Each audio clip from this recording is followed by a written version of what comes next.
Hello, Yakri here with another Warframe video. This time I want to do kind of an in-depth talk and somewhat of a guide to Mag. She's had a lot of changes since her rework. What's that, like a year ago? More than a year ago? It's been quite a while. And her most recent round of buffs really gets her into a great spot where all of her abilities are reasonably useful and feel good to use. So I thought this would be a great time to talk about her in more detail. Okay, so if you're unfamiliar, Mag's four abilities are Pull, Magnetize, Polarize, and Crush. Pull yanks enemies towards you, ragdolling them with a pretty long range baseline. It deals some damage, but this is not particularly relevant, nor is the orb drop chance, which is what the drop chance there is talking about. You get energy orbs if they die from pull. The neat thing is that on certain levels, you can yank enemies off of cliffs, of course instantly killing them, and of course you can, just the act of ragdolling them means they need to stand back up, which protects you for a while. It's a cone in front of you, so you can hit a pretty solid number of enemies with this, which makes it fairly decent CC that scales into late game, at least for a one ability. I'd say, considering a lot of one abilities are kind of lackluster, it's one of the better one abilities in the game. Magnetize is kind of her all-star ability that lets her scale into the late game. It creates a bubble around a targeted enemy, pulling in other nearby enemies and locking the enemy you target in place. So it's a good idea to target, say, a Bombard or some other tough enemy like that. Now, the damage it deals is the really neat thing here, right? It has a base damage multiplier of 2. That applies to any weapons, including enemy weapons, fired inside of Magnetize or into Magnetize. Any weapons fired into it will be redirected to the center of the bubble, hitting, any targets in their way, and weapons with punch through will sort of loop around or orbit in through the center of the bubble, hitting enemies repeatedly until they run out of punch through. For most weapons, this is going to get you about 3 hits if you have any punch through at all, because that's about how many Shred gets. It can vary a little bit, and if you have more punch through than that, or if it's a weapon with natural punch through, then you will get a substantial number of hits on the enemy, effectively multiplying the damage of weapons fired into it that are not hit scan weapons. The damage multiplier applies to weapon damage for any hits inside of the bubble, and then it also absorbs baseline 25% base damage fired into it. So if your weapon deals like 10,000 damage in total before crit multipliers and you fire it into the bubble gets 10,000 damage added to its it's got a dot. It has a dot of damage that applies every half second, and it adds that a percentage of the damage absorbed to the dot. So if you have 200% power strength, this is going to add 100% of the weapon's base damage every second to all enemies inside the bubble. Twice per, divided into 2 ticks per second, right? If that sounds confusing, it is a little confusing. You'll see how that works later on, but basically any weapons firing into the bubble ramp up the dot damage of the bubble. They ramp up the explosion damage when the bubble detonates at the end of the duration, which happens only if the enemy at the center is killed, which is always going to happen. Yeah, so it overall has like 2 different methods of scaling, and how much exactly benefit you get out of the dot damage bonus, right, kind of varies. Theoretically, you can easily get 20 times the weapon's base damage over the duration of the bubble in bonus damage by firing a weapon into it. But of course, if it's a crit weapon, it's not very valuable, or if you fire it in right before the bubble collapses, you're not getting the full benefit. Blah blah, right? So it's highly variable how useful that part actually is, but since it does exist and your squad members can fire into it, it ends up being some fairly significant amount of damage amp for the team. Now, let's see, is there anything else I need to cover related to this? Not exactly, but we'll talk more about how much Mag can amp your team damage later. Polarize strips off shields or armor from enemies. Polarize has had some reworks since her initial rework and works fairly effectively now. With the recent change to how it works you can strip quite, well, you can always strip armor off of it. The shards really got better. The shards from Polarize can be effective when combined with Magnetize up to very high levels now, like level 100 plus enemies. They do fall off eventually, and you're going to be relying on weapons and the fact that armor stripping enemies is effectively a huge damage amp for your team, but it is much more useful for the majority of all content in the game. Pretty much anything other than just going for broke on long duration survival missions or the like. Crush is her ultimate. It deals, the damage it deals is done over several ticks. It's got a pretty nice casting animation now. It used to be much slower, but they sped it up in her rework, along with increasing the value of the polarized shards when mixed with Magnetize. And you now get over shields from, or just shield restore if your shields are low, from the enemy's hit. Right, so it's added a lot of durability to Mag. Eventually, of course, you can just be killed by Toxic or Slash procs, but at lower levels, it makes her quite good. Now, the way I've modded her, you can see the mod stats here to get an idea of what that does to the abilities. And let's look at the actual loadouts I have for Mag and for my weapons. All right. So, Mag Prime. This is a loadout I would recommend. It's not the only way to build her, certainly. The really key things to keep in mind here are that you want some amount of range over base range. Builds with overextended are certainly viable, although I don't prefer them. It's a little bit more easy to work with, but of course the power is less. And you don't really need efficiency. It kind of depends on your playstyle, though. If you what's what I'm looking for here. If you're not really a huge fan of dealing with energy pizza, if you don't want to get arcane energized, which, you know, most people don't, although it's hopefully going to fall in price to the point where you don't have to be a robber baron to afford it in the near future. If you don't want to deal with, like, you know, equipping weapons that can give you energy pulses, right, faction weapons and stuff, then you might want to pack on some efficiency. There's also something to be said for low duration builds so that her magnetized bubbles explode very quickly. I think a more well-rounded build is better overall, but that works well also.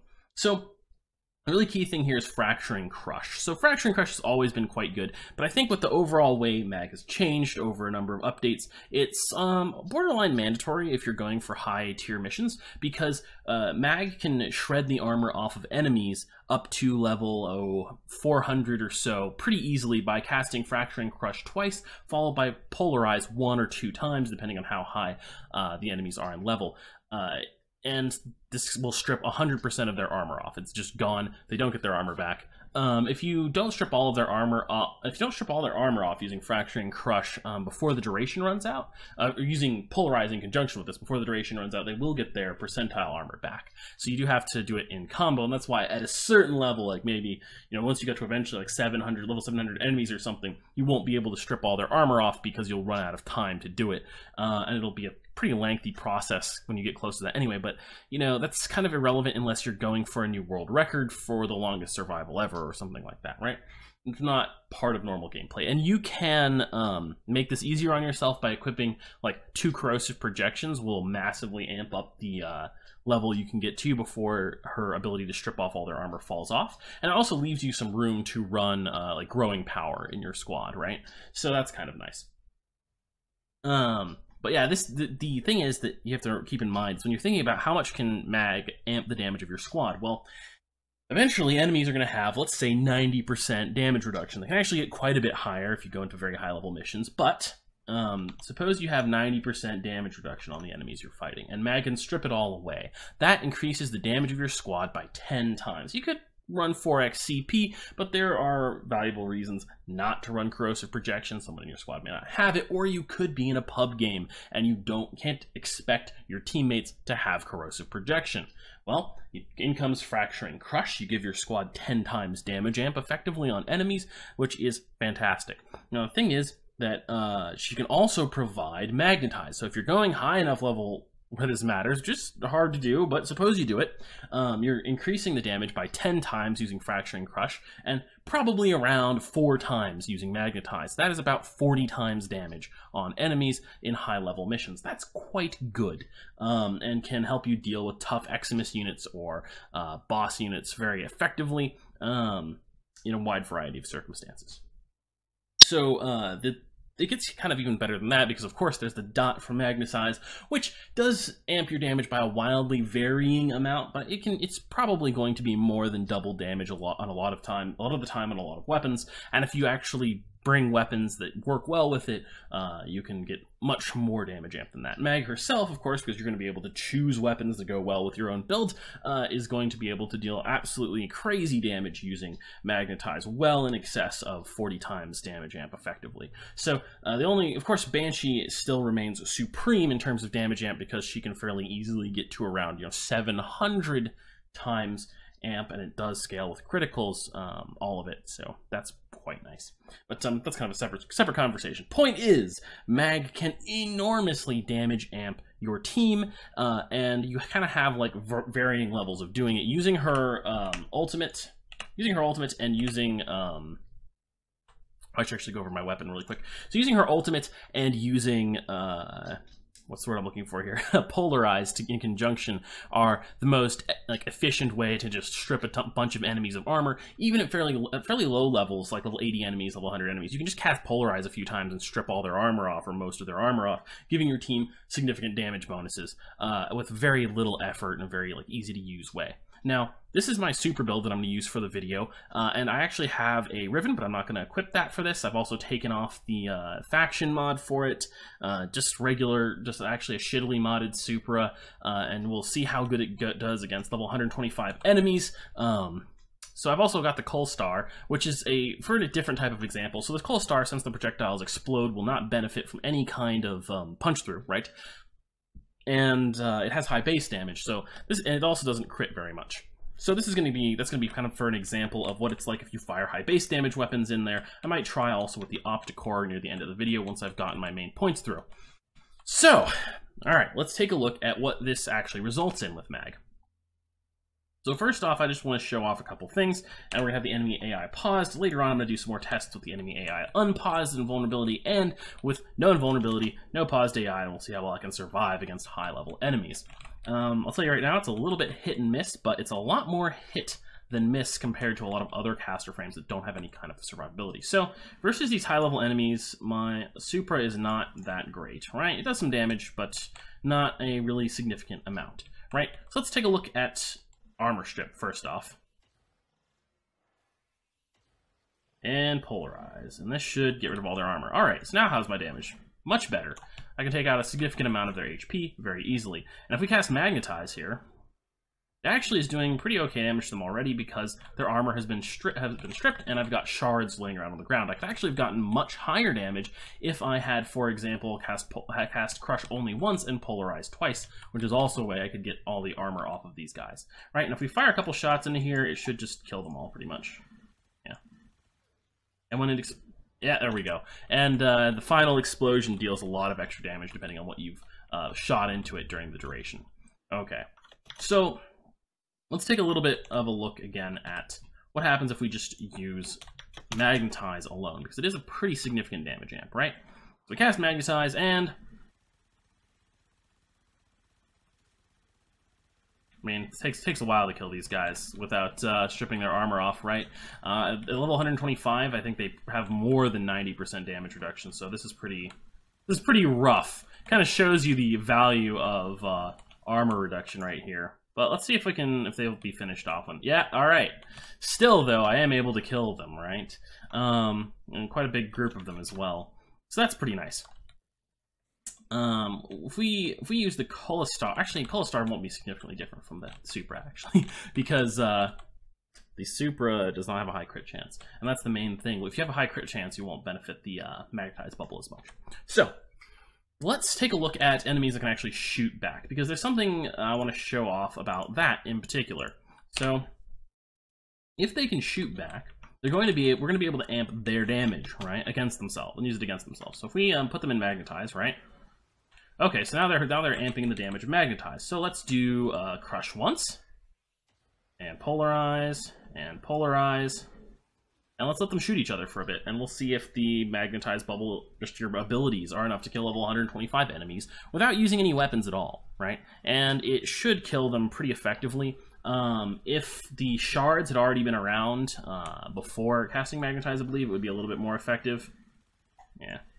I don't know how that guy didn't get armor stripped, but then and they would have probably died before the explosion. But yeah, as you can see, level 125 enemies, no match for Mag's base abilities as long as you have her modded well, and for power strength.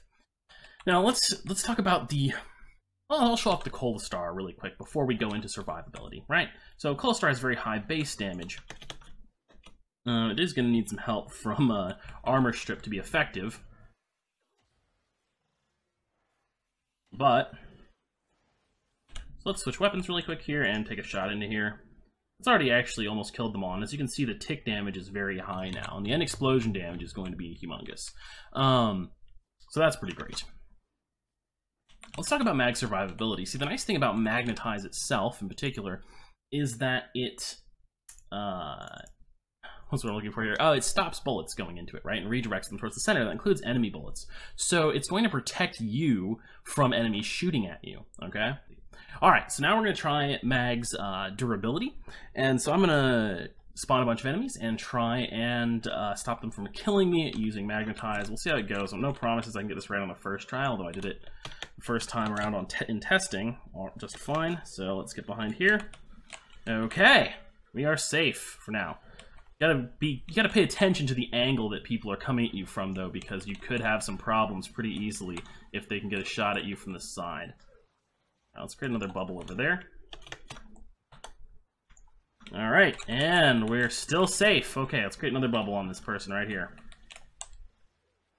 I don't think they need their armor, do they? Probably not. Alright, I'm running out of energy here, unfortunately. So, energy pizza. Alright. Like I think I mentioned this earlier, if you don't like using energy pizza, you're not a fan of that play style, then reduce the damage. It's going to take you longer to kill things, but you're still going to be able to do it. And replace like replace blind rage with something else you find useful.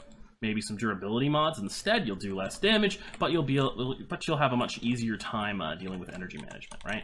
And so, as you can see, there's no invulnerability on. I'm having an okay time, relatively speaking, killing all these enemies. Unfortunately, a couple of them have still survived, and they might be able to take me out. But, alright. But I got most of them, right? Okay.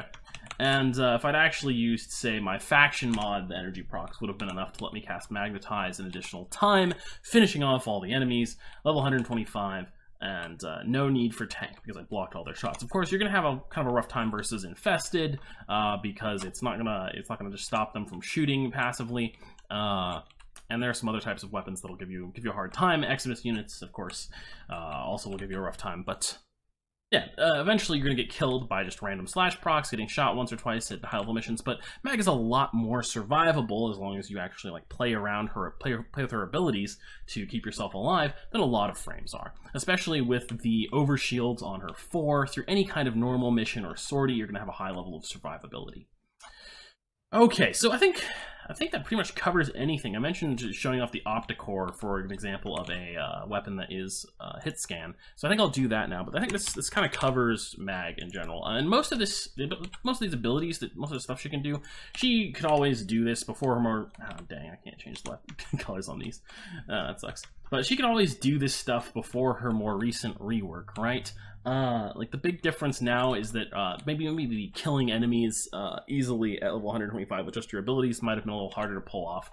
Nothing too much has changed. She's been good since her initial rework, but she really feels good to play, especially with stuff like the animation time on Crush and the fact that there's no delay after it have really improved her playstyle quite a lot. And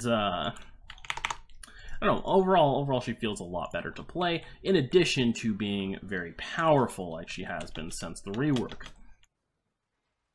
Alright, let's take a look at this. No, I shouldn't have done that first, right? Whoops. There we go. And let's just fire that in there.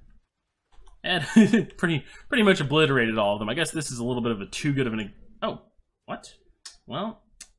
Oh, right, because it was the bubble was shrinking. Yeah, so when the bubble shrinks to explode, that will finish off the enemies, but if you're in range of them, they can shoot you before it explodes, which is not great for you. Opticore is perhaps too good of an example because, It does have really high base damage. It also has that burst damage, and even the hit scan, even though it's a hit scan projectile, it's going to redirect to the center and explode. I don't know if I have something really appropriate. Perhaps the Sancti Tigress would be a good pickup for this. It has high base damage, and it is hit scan, so I'm not sure I even have any punch through built on it, although I probably should. All right, let's try this again. Another example of high damage weapons. No. Can't train myself out of doing that. Shouldn't do it. Polarize first. It's not effective, but alright. There we go. Fired once into there. Fired twice into there. I've got 2,000 damage per tick procs. 3 times into there. Oh, fuck. And let's see what the final explosion. Ridiculously high.